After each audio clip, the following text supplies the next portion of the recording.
Hello, good morning. Mag-harvest tayo ng mga gulay at magpapakain ang ating mga manok. Bibisitahin natin ng mga kulungan ng manok natin.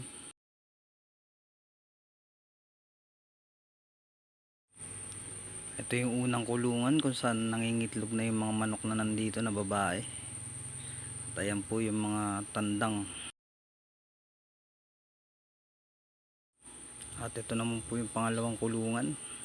Malapit na rin po mga mangitlog ang mga manok na nandito.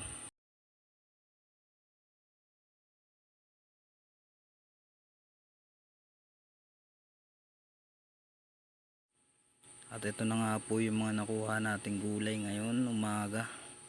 Mamaya po pag biyahe, pag may nakakita akong kakilala ko, bibigay ko mamaya yung iba kasi sobra sobra naman po ito. Ayun po, magandang umaga uli.